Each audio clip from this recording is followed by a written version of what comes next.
Assalamualaikum warahmatullahi wabarakatuh. Nama saya Erna Komalasari dengan NIM 2103014. Di sini saya akan menjelaskan tentang sejarah bahasa Indonesia. Bahasa Indonesia sebelum merdeka. Bahasa Indonesia telah menjadi bahasa nasional. Kedudukan bahasa Indonesia sebagai bahasa nasional telah dimungkinkan oleh kenyataan bahwa bahasa Melayu yang mendasari bahasa Indonesia itu telah dipakai sebagai lingua franca selama berabad-abad sebelumnya di seluruh kawasan Nusantara. Selain itu, dengan ditempatkannya bahasa Indonesia sebagai bahasa negara yang dituangkan di dalam pasal 36 Undang-Undang Dasar 1945, ia telah menjadi bahasa resmi negara Indonesia. Bahasa Indonesia yang berkedudukan sebagai bahasa nasional sejak tahun 1928 dan berkedudukan sebagai bahasa negara sejak tahun 1945 berasal dari Melayu. Namun, Melayu pada awalnya digunakan sebagai nama kerajaan di daerah Jambi yang pada pertengahan abad ke-7 ditaklukkan oleh kerajaan Sriwijaya. Dari beberapa prasasti yang ditemukan yaitu kedudukan Bukit 683 Masehi, Talang Tawu 684 Masehi, Karangbarahi 686 Masehi, Kota Kapur, Bangka 686 Masehi. Sangat jelas bahwa pada zaman kerajaan Sriwijaya bahwa yang digunakan adalah bahasa Melayu. Dengan kata lain, beberapa prasasti itu menunjukkan bahwa bahasa Melayu sudah digunakan sebagai bahasa resmi di wilayah kerajaan Sriwijaya, bahkan sebagai bahasa perdagangan.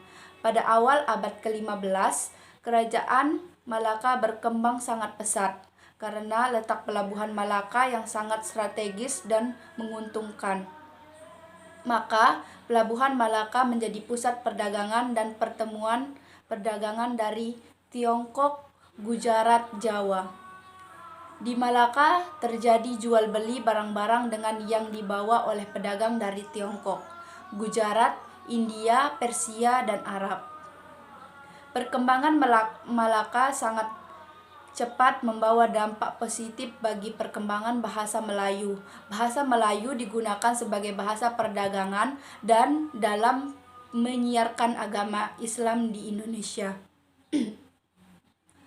Dari hari ke hari, kedudukan bahasa Melayu sebagai lingua franca semakin kuat,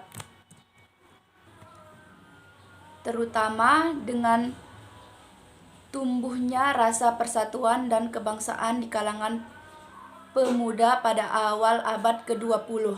Meskipun banyak mendapat rintangan dari pemerintah maupun segolongan orang Belanda yang dengan keras menentang bahasa Melayu sebagai bahasa nasional di Indonesia, para pemuda yang terganggu dalam organisasi berusaha mempersatukan rakyat. Mereka sadar bahwa hanya dengan bahasa Melayu mereka dapat berhubungan dan berkomunikasi dengan rakyat. Usaha mereka mempersatukan rakyat, terutama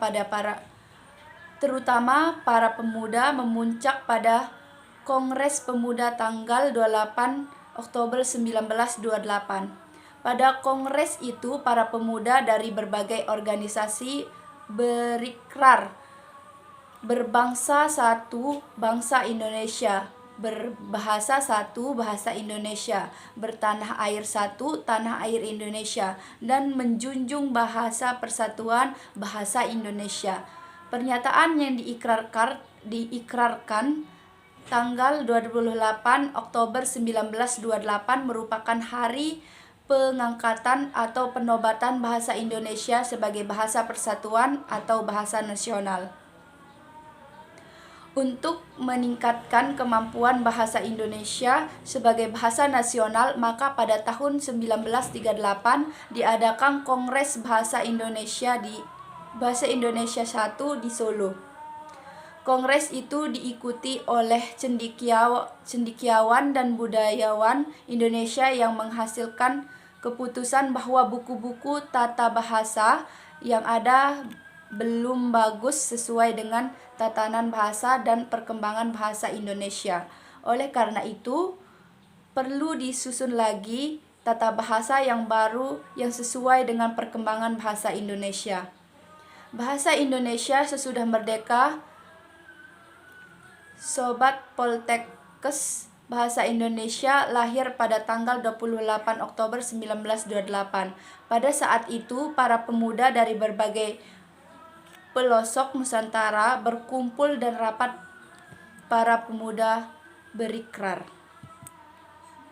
kami putra dan putri Indonesia, mengaku bertumpah darah yang satu, tanah air Indonesia. Kami putra dan putri Indonesia, mengaku berbangsa yang satu, bangsa Indonesia.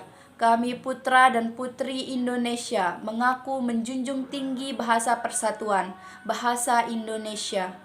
Ikrar para pemuda ini dikenal dengan nama Sumpah Pemuda.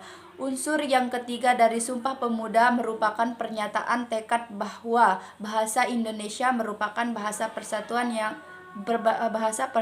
bangsa Indonesia. Pada tahun 1928, bahasa Indonesia dikokohkan kedudukannya sebagai bahasa nasional. Bahasa Indonesia dinyatakan kedudukannya sebagai bahasa negara pada tanggal 18 Agustus 1945. Karena pada saat itu Undang-Undang Dasar 1945 disahkan sebagai Undang-Undang Dasar Negara Republik Indonesia. Di dalam UUD 1945 disebutkan bahwa bahasa negara adalah bahasa Indonesia, pasal 36. Proklamasi Kemerdekaan Republik Indonesia pada tanggal 17 Agustus 1945 telah mengukuhkan kedudukan dan fungsi bahasa Indonesia secara konstitusional sebagai bahasa negara. Kini bahasa Indonesia dipakai oleh berbagai lapisan masyarakat Indonesia. Perkembangan bahasa Indonesia, Sobat Poltekkes, Indonesia adalah suatu negara yang terdiri atas beribu-ribu pulau yang terbentang luas dan dari Sabang sampai Merauke. Oleh karena itu, Indonesia memiliki berbagai bahasa yang berbeda dari tiap-tiap daerah. Namun, bahasa resmi yang digunakan di negara Indonesia adalah bahasa Indonesia.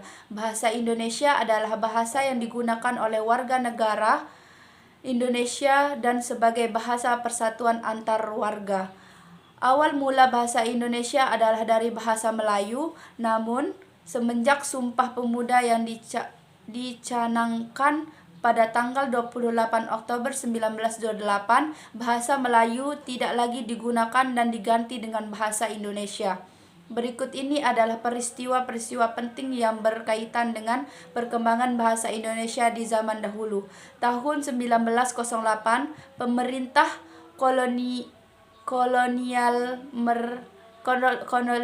kolonial mendirikan sebuah badan penerbit buku-buku bacaan yang diberi nama Komisi for the Volkslektur atau bisa disebut Taman Bacaan Rakyat, yang kemudian pada tahun 1917 diubah menjadi Balai Pusat Balai Pusat. Badan penerbit ini menerbitkan novel-novel seperti Siti Nurbaya, Salah Asuhan, buku-buku penuntut bercocok tanam, penuntut memelihara kesehatan, yang tidak sedikit membantu penyebaran bahasa Melayu di kalangan masyarakat luas. Tanggal 16 Juni 1927, Jaja Datuk Kadjo menggunakan bahasa Indonesia dalam pidatonya. Hal ini untuk pertama kalinya dalam sidang Volksraad. Seseorang berpidato menggunakan bahasa Indonesia tanggal 28 Oktober 1928.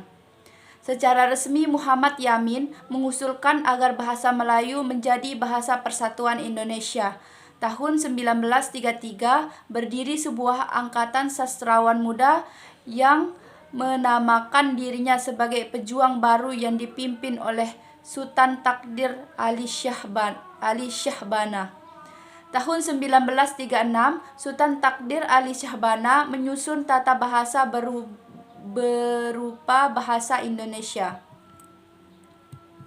Sekian dari saya. Wassalamualaikum warahmatullahi wabarakatuh.